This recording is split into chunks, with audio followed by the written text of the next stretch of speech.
Hello, my friends. Hello, my beautiful people. Welcome back.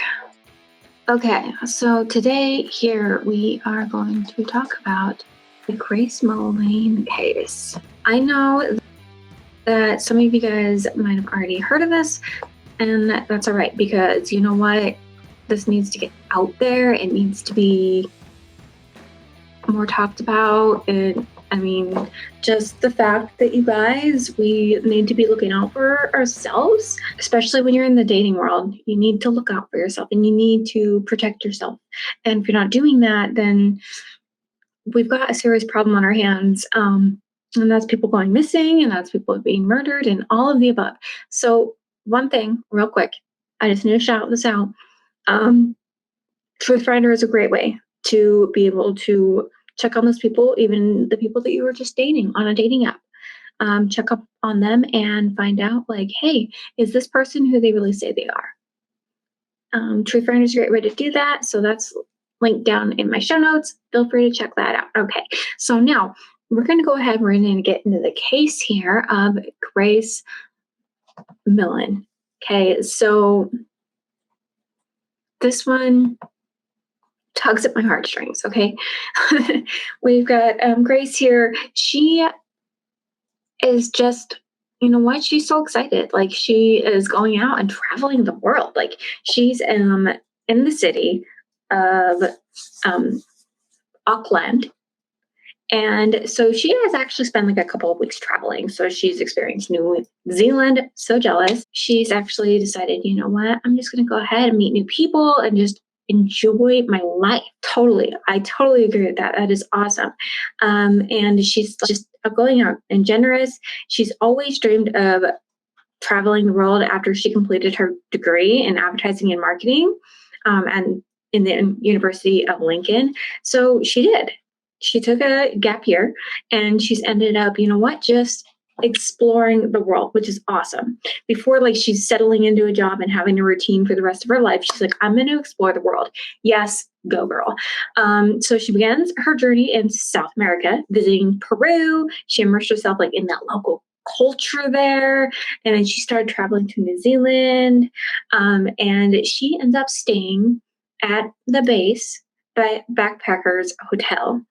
And you know what? She decided, you know what? I'm going to see if I can find some people to like hang out with.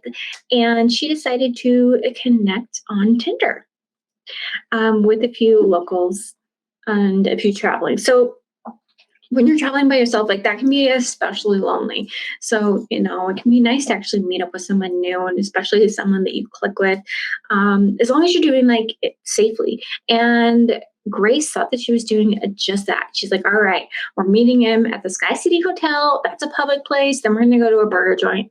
That's public too. So, you know what? If I need to, I can get out, and that's not a problem, you know?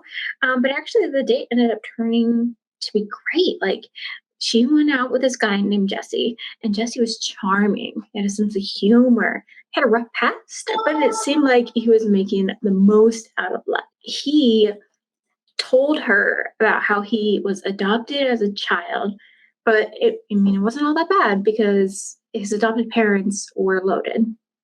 He also told her that he had terminal cancer, and that's why he's traveling the world. And he just wants to enjoy as much time as possible that he has left. So Grace is like immersed in these stories. They end up going to like 2 more bars together. They're even seen like hugging and kissing each other. She seems like very comfortable with him, and he with her. She even like wrote one of her friends a message and was like, I can't believe how well this is going. And that we really clicked together. However, this is like the last time that anyone hears from Grace. She was constantly posting on social media, especially about what she was doing, and her daily check-ins stopped on December 2nd, which this was very weird because this was also her birthday. So like, she had a ton of people wishing her happy birthday, and like all the alarm bell, like started going off in her friends' minds. Like, her dad ended up reporting her missing on December 5th because she hasn't written anyone at that point. She's in a totally different country. they are scared at this point, so they go ahead and report her missing. So police actually end up speaking to one of her friends that was in the UK, and she told them that on December 1st, she had a Tinder date set up. And so she was actually captured, with Jesse at 5:45. They were doing good at that casino, and then they ended up going and meeting up, having dinner, and went to those two other bars. And they actually, and Jessie was actually the last person to comment on any of her stuff on social media. So they actually arranged to have an interview with him. He actually told police they drank a lot of cocktails at the burger bar, and then they went to his second bar, and he paid the bill both times. So you know what? He's quite charming. Obviously, trying to impress her. After the second bar, they ended up going to a third. They both looked really relaxed on camera. They were both hugging and kissing. I didn't initially know that she was real. What do you mean? Well, there's a lot of... So have you heard of catfish? No. So catfishing is where someone uses your profile, uses your photos and pretends to be you, and then meets, and you're a completely different person. Right. And it's happened to a few people I know in Australia. And it's all over the TV. So I thought, if I meet at Sky City, at least I know that there's lots of people around. So if it is someone that it's not, then I can just walk away. How did the evening sort of come to an end? There was a hug and a kiss on the cheek, and a thanks, no, nice meeting you. And then I said, let me know about tomorrow. And she said, okay. And then she kept walking. It looks like the date's going well. The last thing that happened is he gave her a kiss and said, all right, I'm going to see you tomorrow. And they went on their way. He also said that night, though, he doesn't remember getting home. He went to another bar after that. And he's like, I don't even remember how I got home. But he woke up around 9 or 10 in the morning, and that was it. So police let him go and, let him go on his way.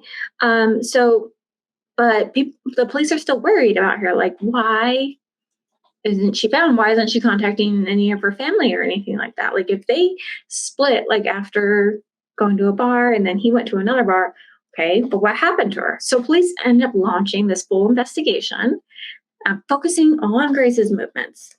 So with the help of the CCTV footage, they were actually able to track her movements. They have 360 cameras there, so it's very helpful to be able to track their movements like that. And they discovered that they did go to that casino. They went to those various bars, and then they ended up at Jesse's apartment at the City Life Hotel. But that's not what Jesse told them. Jesse told them flat out that, hey, nope, I went to another bar, and I don't know what happened to her. She went away. No, she ended up going with him. She went with him to his apartment that night. So this is when his lies and deceitful behavior started to unravel. So police actually were able to obtain all the footage from where his hotel was and saw that Jesse had left 8 o'clock that morning. He also told police that he didn't wake up until 9 or 10. So that was another red flag. So from there, he went to a warehouse store on Ellis Street to buy a new suitcase. He ended up buying the biggest one he could buy. Ends up buying that one. And after police find this footage and they're like, hey, so why did you buy that? He said, oh, well, I forgot to buy a suitcase. So I had to buy one. And he's like, you can go in my room and look. It's still there. Yeah, the suitcase was still there. There was no foul play found in the room. The suitcase was there. It was empty. And so the police go on their way. So the police still do some more digging, though. Grace did indeed on December 1st go to Jesse's apartment. Then Jesse was also spotted that morning buying bleach and other cleaning supplies. Then he went to a car rental place and rented a new car. Okay, now that's all getting a little suspicious then. So then he proceeds to go on another date. The night right after he had Grace in his apartment, he goes on another date and was seen Like Grace was seen going into his home and never coming out. Now, that woman that he just went on that date with said that he was acting like very intense. He was actually talking about a murder case where another couple had raw sex, and he accidentally murdered her. And he's like, it's crazy how a guy can do one mistake and end up being in jail for the rest of his life. She was like really spooked out at that point, and like red flags are going off, and she ended the date. He was seen, on the next day. So this is December 3rd, bringing down the luggage, and it was like packed full. Jesse was seen on the second time of this story building. Like, this is the second time that his story had fully changed. He said they ended up bringing him in again because they were like, okay, dude, we saw that suitcase was packed full, and yeah, so what's going on?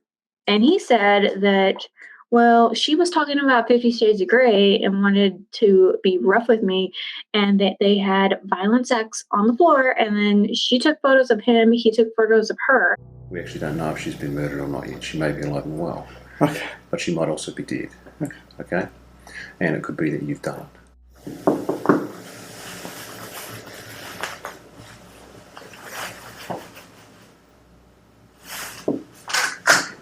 Hey, I just want to ask a question. Have I been arrested for something I didn't do? You haven't been arrested, mate. Oh. No. Oh. I was like, holy shit. Into me about 50 Shades of Grey, which is a sex fantasy movie that's out. We started having sex. At first it was just normal. It was very placid. And then And he said she told me to strangle her. So I ended up strangling her. And then I went in the shower and fell asleep in the shower because, that's what normal people do, is they fall asleep in the shower. falling asleep in the shower.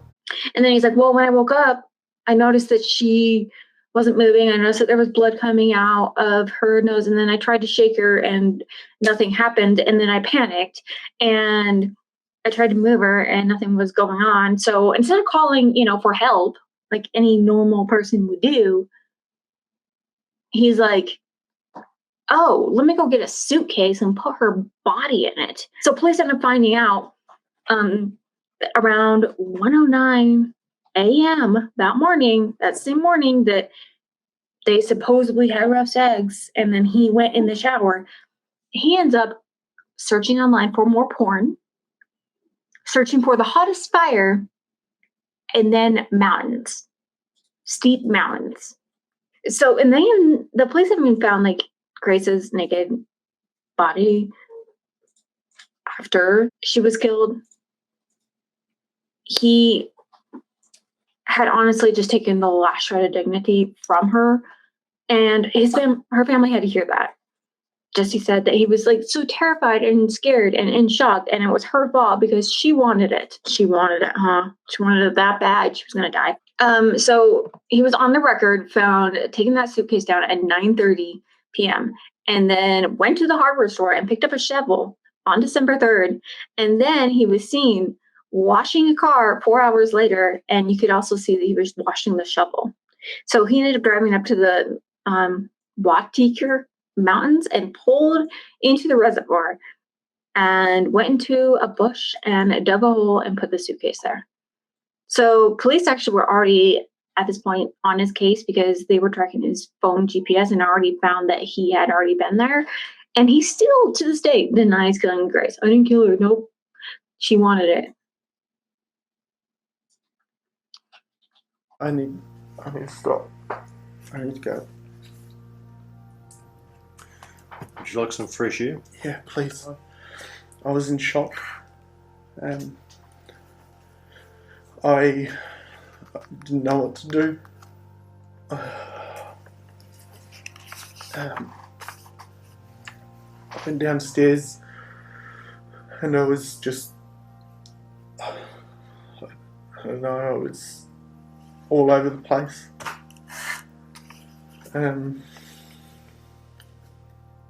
I didn't believe what had happened.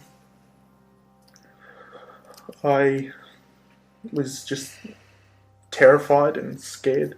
I thought that she had gone.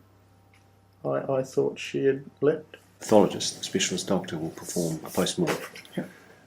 They're very skilled at establishing people's causes of death. Do you understand that? Yeah. Did you kill Grace Millane? Okay.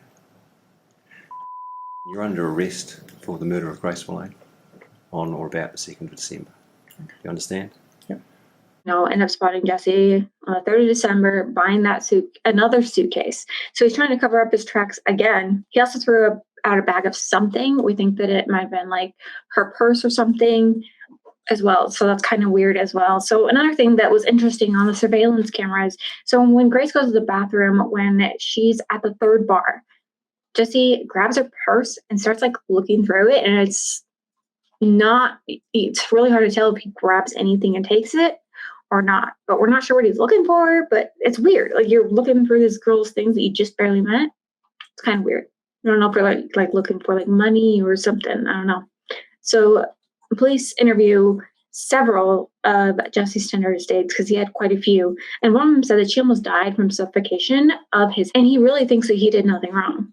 Like when you go to court, he says, nope, I did nothing wrong.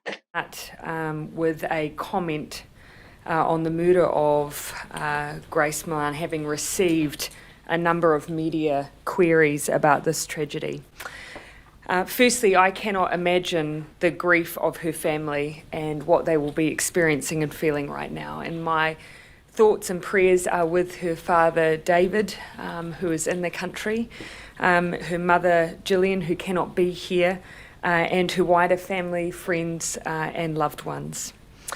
You know, from the Kiwis I have spoken to, there is this overwhelming sense of hurt and shame that this has happened in our country, a place that prides itself on our hospitality, on our manaakitanga, especially to those who are visiting our shores. And so, on behalf of New Zealand, I want to apologise to Grace's family. Your daughter should have been safe here, and she wasn't, and I'm sorry for that. I've advised the family through the police that if there is anything we can do to assist. So this is the second murder case I have covered, Tinder murder. The Tinder murder cases, this is the second Tinder murder I have covered.